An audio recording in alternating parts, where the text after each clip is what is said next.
अस्सलामुअलैकुम my fellow value investors. आपका investing friend Abdul Rahman नजम एक बहुत ही स्पेशल वीडियो के साथ आज जो है हाजिर है। और आज हम डिस्कस करेंगे मल्टी बैगर स्टॉक्स। कोई भी इन्वेस्टर जब स्टॉक मार्केट में एंटर होता है तो वो देखता है कि बहुत ज़्यादा कंपनीज़ हैं और कुछ कंपनीज़ जो हैं वो दूसरों से बेहतर हैं और इसके अंदर अगर मैं इन्वेस्ट कर लूँ क्योंकि ये सुपीरियर बिजनेसेस हैं, इनके लॉन्ग टर्म रिटर्न्स अच्छे हैं, इनकी मैनेजमेंट अच्छी है, तो मुझे मल्टी बैगर रिटर्न्स मिल जाएंगे। मल्टी बैगर रिटर्न्स यानी कि मार्केट अगर कंपाउंडिंग 17-18% पे कर रही है तो मैं उससे हायर रेट पे कंपाउंडिंग कर सकता हूँ और अपना फाइनेंशियल फ्रीडम जल्दी अचीव कर सकता हूँ। और आजकल टाइम भी बड़ा अच्छा चल रहा है, स्टॉक मार्केट में थोड़ी सी सेल लगी हुई है, तो आपको एक अच्छी एंट्री प्राइस पे ये मल्टी बैगर्स बहुत ज़्यादा जो है अवेलेबल भी होंगे।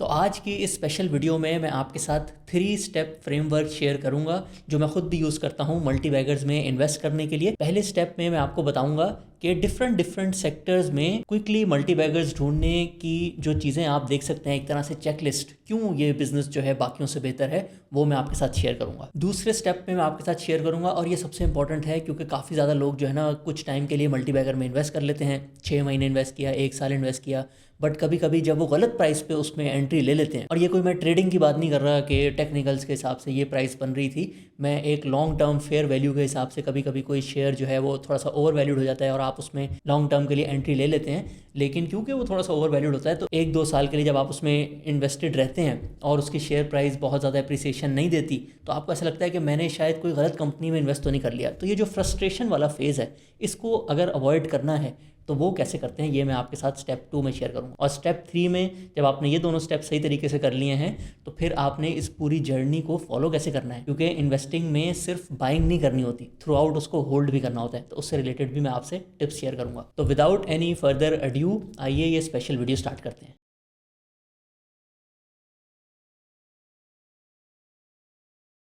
स्टेप 1 से स्टार्ट करते हैं। मैं आपको बताता हूँ कि डिफरेंट सेक्टर्स में कौन सी ऐसी बिजनेस में स्पेशल चीज़ होती है जो कि एक कंपनी में अगर हो तो उसके अंदर पोटेंशियल होता है एक मल्टी बैगर बनने का। उससे पहले मैं थोड़ा सा मल्टी बैगर को एक्सप्लेन कर देता हूँ। भाई देखें, स्टॉक मार्केट का लॉन्ग टर्म रिकॉर्ड है कि एक एवरेज कंपनी जो है वो 16%, 17%, 18% पे कंपाउंड करती है, और ये मैं काफ़ी लंबे अरसे की बात कर रहा हूँ, 20-25 सालों का रिकॉर्ड ये शो करता है। तो ये जो 20-25 साल होते हैं इसमें कभी जो है लेट से पी रेशो 7 भी होता है, कभी 8 भी होता है, लेकिन जब आप इतने लंबे अरसे पे किसी चीज़ को कंपेयर करते हैं तो फिर पी रेशो का जो इफेक्ट होता है यानी कि बेस इफेक्ट वो ख़त्म हो जाता है। यानी कि इतने लंबे अरसे में जो वैल्यू क्रिएट हुई होती है किसी भी एसेट में, किसी भी कंपनी में, वो एक्चुअली वो बिजनेस ग्रो हुआ होता है या उसके प्रॉफिट्स इंक्रीज हुए होते हैं। तो अगर आपको कोई मल्टी बैगर आइडेंटिफाई करना है तो आपको सिर्फ ये नहीं देखना होगा कि ये आज कितना अंडर वैल्यूड चल रहा है, आपको ये भी देखना होगा इस बिज़नेस के अंदर खुद भी एबिलिटी है कि इसके अंदर अगर लेट से 100 रुपये की इन्वेस्टमेंट होती है तो ये हर साल उसके ऊपर 25%, 30% जो है वो प्रॉफिट जनरेट कर सकता है। सो जिस्ट ये है कि अगर आपने लंबे अरसे पे हैवी कंपाउंडिंग करनी है तो उस बिज़नेस के अंदर ये खुद ये एबिलिटी होनी चाहिए कि खुद वो अपनी वैल्यू जो है हर साल 25 से 30% बढ़ा रहा हो। वरना अदरवाइज जब बुल मार्केट चल रही होगी तो पी रेशो इंक्रीज़ होने की वजह से, वैल्यूएशन इंक्रीज़ होने की वजह से आप कुछ कंपनीज में फ़ायदा तो उठा सकते हैं लेकिन लंबे अरसे पे ये सस्टेनेबल नहीं होता। तो आइए अब एक ओवरव्यू करते हैं और मैं आपको बताता हूँ हर सेक्टर में ऐसी कौन सी एक स्पेशल चीज़ होती है जिसकी वजह से उस कंपनी के मल्टी बैगर बनने के यानी कि बाकी बिजनेसेस के मुकाबले में ज़्यादा प्रॉफिट कमाने के जो चांसेस हैं वो बढ़ जाते हैं। तो फर्टिलाइज़र सेक्टर से अगर हम स्टार्ट करें तो मैंने आपको जैसे बताया ये सेक्टर ऑलरेडी पाकिस्तान में जो है यूरिया जैसे इंटरनेशनल प्राइस से कम प्राइस पे बिकता है, तो इसमें एक तो सारी कंपनीज ही जो हैं एक डिसेंट रिटर्न प्रोवाइड कर रही होती हैं क्योंकि गवर्नमेंट ऑफ पाकिस्तान ने एक ऐसा सिस्टम जो है वो सेट किया हुआ है कि आपको फिक्स प्राइस पे गैस मिलती है और उसी प्राइस के हिसाब से आपने एक मार्जिन रख के जो है यूरिया बेचना है और कैश जो है वो भी कहीं पर स्टक नहीं होता। तो एक तरह से क्योंकि पाकिस्तान में जितना यूरिया इस्तेमाल होना होता है उतना ही प्रोड्यूस होता है तो इनके पास प्राइसिंग पावर होती है। लेकिन फिर भी एक ऐसी कंपनी जो उसी सेक्टर में कुछ सालों के लिए मल्टी बैगर हो सकती है वो कंपनी होती है क्योंकि सबने यूरिया सेम प्राइस पे बेचना है, लेकिन कोई ऐसी कंपनी जिसके पास सस्ते गैस के कॉन्ट्रैक्ट्स हों, वो बाकियों से ज़्यादा प्रॉफिट्स कमा लेती है। तो अगर आप 10 साल पहले देखेंगे तो आपको याद होगा कि N1 का प्लांट जब एंग्रो फर्टिलाइज़र में लगा था और उनको 10 साल के लिए 70 सेंट की गैस मिलनी थी तो वो उस टाइम में बेहतर मल्टी बैगर था। और अब जब ये पाकिस्तान का IMF प्रोग्राम हुआ 2024 में और सुई नेटवर्क पे जितने प्लांट्स थे उनकी गैस की प्राइस इंक्रीज़ हो गई, जो मारी नेटवर्क पे थे उनकी प्राइस इंक्रीज़ नहीं हुई, तो फिर एफएफसी और फातमा फर्टिलाइज़र एक बेहतर मल्टी बैगर बन गए। बैंकिंग सेक्टर में आ जाएं तो बैंकिंग सेक्टर में मल्टी बैगर आइडेंटिफाई करने का तरीका है कि देखें, बैंक्स सब ने सिमिलर तरीके से ऑपरेट करना है। सब ने जो है लोन्स या गवर्नमेंट ऑफ पाकिस्तान को देने हैं या प्राइवेट सेक्टर को देने हैं, और उनका रेट जो है बहुत कंपेटिटिव होता है। तो जहां आप अपना प्रॉफिट इंक्रीज़ कर सकते हैं वो है कि आपके जो डिपॉजिटर्स हैं उनको आप क्या रिटर्न दे रहे हैं, यानी कि करंट अकाउंट की परसेंटेज आपके बैंक में क्या है। सो करंट अकाउंट की परसेंटेज हाई होना, आपके जो ऑपरेटिंग एक्सपेंसेस हैं, अब आप देखेंगे कुछ बैंक्स जो हैं 1,000 अरब के डिपॉजिट्स होते हैं और उनके साल के 40-45 अरब रुपए के खर्चे होते हैं, यानी कि 4.5%। और कुछ बैंक्स होते हैं 1,000 अरब के डिपॉजिट्स होते हैं और उनके खर्चे सिर्फ 30 बिलियन होते हैं, यानी कि 3% ऑफ डिपॉजिट्स। तो जितने अच्छे तरीके से आप अपने एक्सपेंसेस कंट्रोल करेंगे और प्राइवेट सेक्टर में जो आप कर्जे दे रहे होते हैं उसमें अगर आपके बैड लोन्स नहीं होंगे, तो इन तीनों चीज़ों का जो कॉम्बिनेशन बनेगा वो बैंकिंग सेक्टर के अंदर जो है आपको एक बाकी इंडस्ट्री से बेहतर स्टॉक बना सकता है। फिर अगर हम ऑटोज़ पे आ जाएं तो आपको पता है ऑटोज़ के अंदर नंबर 1 कार फ्रेमवर्क बहुत इंपॉर्टेंट है। ऑटो सेक्टर के अंदर असेंबलिंग प्लांट के अंदर जो इन्वेस्टमेंट होती है वो भी इतनी ज़्यादा नहीं होती, और आपके जो कस्टमर्स हैं वही आपको वर्किंग कैपिटल प्रोवाइड कर रहे होते हैं बुकिंग अमाउंट से, जिससे आप एलसी खोलते हैं और फिर जब गाड़ी रेडी हो जाती है आप उनसे बाकी कैश कलेक्ट कर लेते हैं। तो अगर आपकी गाड़ी जो है, जिसका बहुत ज़्यादा रोल आपके जो इंटरनेशनल पार्टनर होते हैं उनका इंटरनेशनल पोर्टफोलियो कितना स्ट्रॉन्ग है, उनकी प्राइसिंग कितनी स्ट्रॉन्ग है, अगर आपकी गाड़ी बिकने लग जाए तो आप ऑटोमेटिकली जो है एक अच्छा स्टॉक बन जाते हैं उस इंडस्ट्री में और बाकियों के मुकाबले में आपके प्रॉफिट्स इंक्रीज़ हो जाते हैं। तो इसमें आपने देखना है कि नंबर 1 कार फ्रेमवर्क जिस कंपनी में सबसे अच्छा होगा, यानी कि उनकी जो गाड़ी है वो फीचर्स के हिसाब से, उसकी प्राइस के हिसाब से, उसकी रिलायबिलिटी के हिसाब से वो सबसे अच्छी होनी चाहिए ताकि कस्टमर्स उसको चूज़ करें। फिर सीमेंट सेक्टर पर आ जाते हैं, और सीमेंट सेक्टर में मैं आपको बताते रहता हूँ 2-3 चीज़ें इंपॉर्टेंट होती हैं, एक कोल, एक बिजली और एक लोकेशन। सो सीमेंट सेक्टर में मल्टी बैगर होने के चांसेस एक कंपनी के बढ़ जाते हैं अगर आपके पास सस्ती बिजली जो है वो अवेलेबल है। अब ये कोल के पावर प्लांट से भी आ सकती है, आजकल ये रिन्यूएबल से भी आ सकती है। इसके साथ साथ पिछले 2-3 सालों में एक न्यू थीम जो है वो स्टार्ट हो गया है कि डिफरेंट प्रोविंसेस पे लाइमस्टोन पे डिफरेंट रॉयल्टी है, जिसकी वजह से प्रॉफिट्स पे काफ़ी ज़्यादा अफेक्ट आ जाता है। तो आज के हिसाब से सिंध और केपीके के अंदर जो है वो रॉयल्टी कम है, पंजाब में थोड़ी सी ज़्यादा है, बट ये चेंज भी हो सकता है। ये भी एक फैक्टर है जो कि फ्यूचर में एक सीमेंट की कंपनी को बाकियों से बेहतर बना सकता है। फिर स्टील में आ जाएँ तो स्टील के अंदर ड्यूटी प्रोटेक्शन बहुत इंपॉर्टेंट है, क्योंकि आपको पता है कि इंटरनेशनली चाइना में और दूसरी जगहों पे बहुत सस्ता स्टील बनता है। तो अगर आपके पास अच्छी ड्यूटी प्रोटेक्शन होगी, यानी कि इंपोर्टेड स्टील पे ड्यूटी लगी होगी, और उसके साथ साथ क्योंकि स्टील बनाने में बिजली बहुत ज़्यादा इस्तेमाल होती है, तो अगेन सस्ती बिजली अगर आपके पास होगी, तो इन दोनों चीज़ों का फैक्टर जो है एक कंपनी को बाकी सेक्टर से जो है एक नंबर ऊपर ले जाती है। फिर अगर हम फार्मा सेक्टर पर आ जाएँ तो यहाँ 2 थीम्स हैं। एक तो पाकिस्तान में MNCs भी हैं, और जिन MNCs का इंटरनेशनल पोर्टफोलियो ज़्यादा अच्छा है, उनके पास प्राइसिंग पावर है, यानी उनकी मेडिसिन एक ऐसी कैटेगरी में फॉल करती है कि अगर उसकी प्राइस थोड़ी सी इंक्रीज़ हो भी जाए फिर भी लोग वही यूज़ करेंगे, उसके बहुत ज़्यादा सब्स्टिट्यूट्स नहीं हैं। सो मल्टीनेशनल फार्मास्यूटिकल कंपनीज़ में से जिसका इंटरनेशनल पोर्टफोलियो ज़्यादा अच्छा होगा वो एक लॉन्ग टर्म में ज़्यादा अच्छी परफॉर्मेंस शो कर सकती है। और जो लोकल फार्मा कंपनीज़ हैं उसमें आपको वजह से पता है कि लोकल कंपनीज़ में जेनेरिक्स इज़ द थीम, यानी कि जो मेडिसिन जिनके इंटरनेशनली अब पेटेंट्स जो हैं वो एक्सपायर हो गए हैं वो फिर पाकिस्तान में जो है कम कॉस्ट पे वो लॉन्च करते हैं। सो इसके अंदर जिस कंपनी का सबसे अच्छा ट्रैक रिकॉर्ड होता है, जिसने पास्ट में ऐसी जेनेरिक्स जो हैं बहुत ज़्यादा लॉन्च की हों और उनको एक लार्ज ब्रांड में कन्वर्ट किया हो, उनकी प्राइस जो है वो दूसरे कंपेटिटर्स से भी कम हो, यानी कि उनके पास थोड़ी सी प्राइसिंग पावर है, तो वो कंपनीज़ जो हैं वो लॉन्ग टर्म में एक अच्छा मल्टीबैगर साबित हो सकती हैं। और इसको चेक करने का एक बहुत अच्छा तरीका है कि जो लोकल कंपनीज़ हैं जो जेनेरिक्स बनाती हैं उनका जो ट्रैक रिकॉर्ड है पिछले कुछ सालों का, मोस्ट प्रॉब्ली वो आगे रिपीट होने के चांसेस हैं, क्योंकि आप वही स्ट्रेटजी जो है वो आगे कंटिन्यू कर रहे हैं।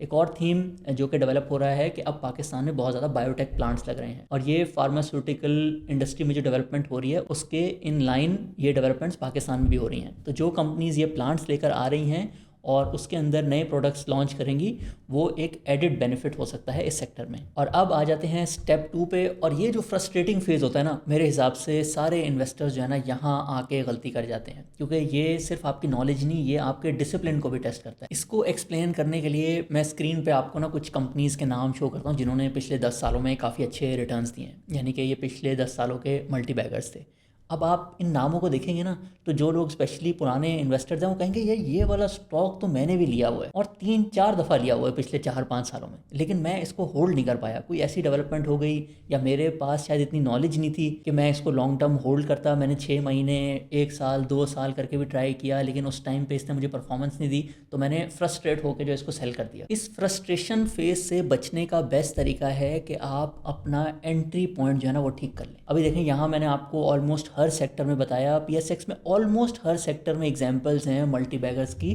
तो अगर आप एक पूरा पूल बना लें 30-40 कंपनीज़ का, जो कि अच्छी कंपनीज़ हैं फॉर लॉन्ग टर्म, और उसमें फिर जो भी आपको उस वक्त बेस्ट प्राइस पे मिल रही है और जो मैंने आपको फैक्टर्स बताए उसमें वो इंटैक्ट हैं, तो अगर आप उसमें से सही टाइम पे उन कंपनीज़ में इन्वेस्ट कर लेंगे जब वो ओवर वैल्यूड नहीं है, तो फिर आप इस फ्रस्ट्रेशन फेज से बच जाएंगे। तो हमेशा इन कंपनीज़ को P ratio point of view से या जो अगले कुछ सालों की डेवलपमेंट्स हो रही हैं उसके हिसाब से ना जज करते रहा करें कि ये जो मेरे पास एक पूल है 30-35 मल्टी बैगर कंपनीज़ का, उसके अंदर से मुझे जो टॉप 7 से 8 लग रही हैं जो प्राइस चल रही है। क्योंकि स्टॉक मार्केट का देखें आप, यही फ़ायदा है कि आप पाकिस्तान के जो टॉप बिजनेसमैन हैं उनमें से जिस कंपनी के साथ आपको सबसे अच्छी प्राइस पे पार्टनरशिप ऑफर हो रही है, आप वो पार्टनरशिप चेंज भी कर सकते हैं और जो ओनर्स हैं वो आपसे नाराज़ भी नहीं होंगे। सो इसके लिए मैं आपसे एक ट्रिक शेयर कर देता हूँ। इससे पहले मैं आपको एक इम्पॉर्टेंट बात बताना चाहता हूँ। रीसेंट वॉर में पीएसएक्स की करेक्शन के बाद उन तमाम लोगों के लिए जिन्होंने किसी भी वजह से पीएसएक्स की 2024 या फिर 2025 की जर्नी मिस कर दी थी, उनके लिए एक सिमिलर अपॉर्चुनिटी क्रिएट हो रही है। और इस एस्पेक्ट को हमने फुल डिटेल में एक्सप्लेन किया है कि कैसे हिस्ट्री बताती है कि ऑयल शॉक्स के टाइम पे पीएसएक्स में इन्वेस्टमेंट करना नेक्स्ट फ्यू ईयर्स में कितने अच्छे रिजल्ट्स दे सकती है। 100% गारंटी तो किसी भी चीज़ की नहीं होती, but famous thinker mark Twain कहते हैं history doesn't repeat itself but it often rhymes. 2025 में पीएसएक्स की परफॉर्मेंस और हमारी परफॉर्मेंस आप स्क्रीन पर देख सकते हैं। अगर आप इस अपॉर्चुनिटी को समझना और मज़ीद डिटेल में अंडरस्टैंड करना चाहते हैं तो वीडियो के डिस्क्रिप्शन में पहले लिंक पर जाकर हमारी एजुकेशनल रिसोर्सेज और SCCP रजिस्टर्ड सर्विसेज एक्सप्लोर कर सकते हैं। और अगर आप चाहते हैं कि हमारी टीम आपको रीच आउट करे तो हमारी वेबसाइट पे जाएं, फाइनेंशियल फ्रीडम पे क्लिक करें और अपनी डिटेल्स शेयर करें और हम आपको रीच आउट करेंगे। वो ये है कि आपने देखना है कि हर सेक्टर के जो लॉन्ग टर्म के पी रेशोस होते हैं उसके आसपास ही या उससे नीचे आपने कोशिश करना है कि आप उस कंपनी के अंदर इन्वेस्ट करें। फॉर एग्जांपल बैंकिंग सेक्टर का एवरेज पी रेशो अगर 8 से 9 है, तो आपने कोशिश करना है कि जो अच्छी कंपनी है जिसका लॉन्ग टर्म रिटर्न अच्छा है उस टाइम उसमें एंट्री लें जब उसका भी पी रेशो जो है वो उस रेंज से या उस रेंज से थोड़ा नीचे चल रहा हो। असल में होता ये है कि फॉर एग्जांपल एक सेक्टर का एवरेज पी रेशो 9-10 है और किसी टाइम पे जब एक अच्छी कंपनी जो है वो 13-14 पे पहुंची होती है, यानी कि अगर उसका शेयर 100 रुपये का होना चाहिए और वो 130 या 140 पे पहुंचा होता है, लोग उस टाइम में उसमें इन्वेस्ट कर लेते हैं और फिर अगले 2-3 सालों में वो कंपनी अपना प्रॉफिट बढ़ाती है, अपनी तरफ से वो बिज़नेस सही चला रहे होते हैं, लेकिन क्योंकि उसकी प्राइस 30-40% एक्स्ट्रा ऊपर गई होती है तो वो एडजस्ट होने में 2 साल में वो स्टॉक साइडवेज हो जाता है। और लोग कहते हैं कि अब ये क्या कंपनी है, ये कैसा मल्टीबैगर है, मैंने 2 साल इसमें इन्वेस्ट कर लिया, अभी तक इसने मुझे परफॉर्मेंस शो नहीं की, तो हो सकता है मेरी एनालिसिस गलत हो। हालांकि उन्होंने जो है गलत टाइम पे उसमें इन्वेस्ट कर लिया था और अब वो 2 साल तक जो उनका फ्रस्ट्रेशन का फेस था वो एक्चुअल में जो ओवर वैल्यूएशन थी वो करेक्ट हो रही थी। सो इसके अंदर 2 चीज़ें जो हैं आप कंबाइन कर लें, एक जो है पी रेशो क्या चल रहा है और एक अगले 1-2 सालों के अंदर फॉर एग्जांपल उस पर्टिकुलर कंपनी में लेट से एग्जांपल लेते हैं सीमेंट की कि बैग प्राइसेस जो हैं वो ऊपर जा रही हैं या कोल प्राइसेस जो हैं नीचे आ रही हैं, यानी कि अगले 1 से 2 सालों में जो प्रॉफिट्स जो हैं वो ऊपर जाएंगे या नीचे जाएंगे। और फिर कोई इंटरनली कंपनी में कोई नई डेवलपमेंट हो रही है, जैसे कोई कोल का पावर प्लांट लग रहा है जिससे प्रॉफिट्स इंक्रीज़ हो जाएंगे, या कोई कंपनी जो है किसी SEZ में एक्सपेंशन कर रही है जिससे टैक्स रेट कम हो जाएगा, एकदम से प्रॉफिट जो है वो शूट कर जाएंगे। तो इस तरीके से वैल्यूएशन और जो नेक्स्ट 1 to 2 ईयर्स की डेवलपमेंट्स होती हैं जिसके अंदर गवर्नमेंट की पॉलिसी भी आ जाती है, गवर्नमेंट की पॉलिसी भी बहुत दफ़ा चेंज हो रही होती है, तो इन तीनों फैक्टर्स को मिला के जो है आप एक अच्छा एंट्री पॉइंट डिसाइड कर लेते हैं। और अगर आपने एक अच्छा एंट्री पॉइंट डिसाइड कर लिया तो फिर बहुत अच्छे चांसेस होते हैं कि आप जो है उसको लॉन्ग टर्म के लिए होल्ड कर लेंगे, क्योंकि सारी जो परेशानी होती है ना वो उसी टाइम पे होती है जब आपने शुरू में एक चीज़ 100 की ली होती है और वो लेट से किसी वजह से 85-90 की हो जाए, आप बहुत जिटरी होते हैं। लेकिन एक दफ़ा जब आपने सही एंट्री पॉइंट चूज़ कर लिया और लेट से 2-3 सालों में कंपनी ने अपनी वैल्यू जो है वो इंक्रीज़ कर ली, आपने 100 का लिया था वो ऑलरेडी 170-180 का हो गया है और अब कोई क्राइसिस आया भी, स्टॉक मार्केट में कोई सेल लगी भी, तो वो अगर 140 पे आएगा भी ना, तो आपको उतनी परेशानी नहीं होगी जितनी आपको शुरू के दिनों में होती है। इसके अंदर काफ़ी ज़्यादा लोगों की राय होती है कि राइट एंट्री पॉइंट ढूंढने के लिए ना आप मार्केट में लेफ़्ट राइट देखते रहें, जब किसी और बड़े इन्वेस्टर का इंटरेस्ट बन रहा होगा ना उस टाइम पे एंट्री ले लेते हैं। लेकिन मेरी एक्सपीरियंस में जो वैल्यू इन्वेस्टर्स होते हैं, वैल्यू इन्वेस्टर्स जो है हमेशा वैल्यूएशन पे ज़्यादा फोकस करते हैं और अपनी एनालिसिस को ज़्यादा वेटेज देते हैं। और मैंने देखा है अपने एक्सपीरियंस में, जब भी कोई डीपली अंडर वैल्यूड कंपनी आप आइडेंटिफाई कर लें और वो वाकई जो है, लेट्स से अगर उसकी फेयर वैल्यू 100 रुपये और आपने 50-60 रुपये पे उस पर आइडेंटिफाई कर लिया है, उस टाइम पे आपको कोई बायर नहीं मिलेगा। उस टाइम पे हर किसी के माइंड में होगा, अरे इसमें तो ये मसला है, अभी ये क्राइसिस चल रहा है, हम थोड़ा वेट करेंगे। लेकिन ऐसे टाइम पे आपको लेफ़्ट राइट बिल्कुल नहीं देखना चाहिए। अगर अपॉर्चुनिटी बहुत अच्छी हो तो फिर उसको लॉक इन करना चाहिए। और जैसे ही सिचुएशन इंप्रूव होती है या जो उस कंपनी की एनालिसिस जो आपने की होती है, जो लोगों को अभी नहीं पता होता, जो फ्यूचर में डेवलपमेंट्स होनी है 6 महीने बाद, जब वो लोगों तक पहुंचती है तो फिर उसकी वैल्यू रियलाइजेशन जो है वो बहुत अच्छे तरीके से हो जाती है। अब आ जाते हैं स्टेप 3 पे, और ये है कंटिन्यूस मॉनिटरिंग। इसका मतलब ये नहीं है रोज़ आप बैठ के उसकी जो है प्राइस देखते रहें, आज इतना ऊपर गया है, 20% ऊपर चला गया है, प्रॉफिट टेकिंग कर लेते हैं, 20% नीचे चला गया है तो और ख़रीद लेते हैं। इसका मतलब होता है कि हर क्वार्टरली रिजल्ट पे, जब आपने उस कंपनी में इन्वेस्ट किया था, जो मैंने आपको फैक्टर्स शुरू में बताया कि इस वजह से ये मल्टी बैगर है और मैंने इसमें इन्वेस्ट किया है, तो हर जब क्वार्टरली रिजल्ट आए, कंपनी अपनी परफॉर्मेंस आपसे शेयर करे, तो आपने चेक कर लेना कि हाँ ये जो फीचर था, जैसे कि number 1 car framework, high current accounts, या सस्ती बिजली या सस्ती गैस, उसमें जो है सारी चीज़ें इंटैक्ट हैं, कोई गवर्नमेंट की तरफ से नई अनाउंसमेंट तो नहीं आ गई, कोई पॉलिसी तो नहीं चेंज हो गई। तो कंटिन्यूस मॉनिटरिंग के लिए, एक तो अगर उस सेक्टर से रिलेटेड कोई बहुत बड़ी न्यूज़ आ जाए, वो जो है आप उसको फॉलो कर सकते हैं और एक दफ़ा रिव्यू कर सकते हैं अपनी एनालिसिस। और दूसरा, जब कंपनी का क्वार्टरली रिजल्ट आए 3 महीने बाद, तो आप उसकी रिपोर्ट पढ़ के या उस पे जो अच्छे कमेंटेटर्स हैं उनकी एनालिसिस सुन के मेक श्योर कर सकते हैं कि मेरा जो फ्रेमवर्क था इस कंपनी में इन्वेस्ट करने का, वो इंटैक्ट है। और जो फीचर मैंने आपको बताया कि इन कंपनीज़ के अंदर एक टेंडेंसी होती है ओवर वैल्यूड होने की, नॉट एवरी मंथ बट 2 से 3 सालों में, और वो जो आपका पूरा पूल है 30 से 35 कंपनीज़ का, मल्टी बैगर्स का, उसमें कुछ कंपनीज जो हैं कभी ओवर वैल्यूड हो जाती हैं, कोई जो है अंडर वैल्यूड हो जाती हैं, डिपेंडिंग ऑन द सिचुएशन। तो अगर फॉर एग्जांपल 2-3 साल बाद, 4 साल 5 साल बाद उसी पूल में से 2 कंपनीज जो लॉन्ग टर्म में दोनों लेट से आपको 30% ROIC प्रोवाइड कर रही हैं, लेकिन एक कंपनी है वो अपनी वैल्यूएशन से 50% ऊपर चली गई है फॉर एनी रीज़न, अच्छी न्यूज़ आ रही हैं उसकी या बहुत ज़्यादा इंटरेस्ट हो गया उसमें, लेकिन एक कंपनी है जिसकी लॉन्ग टर्म वायबिलिटी उतनी ही अच्छी है, लेकिन वो अपनी 100 रुपये की फेयर वैल्यू से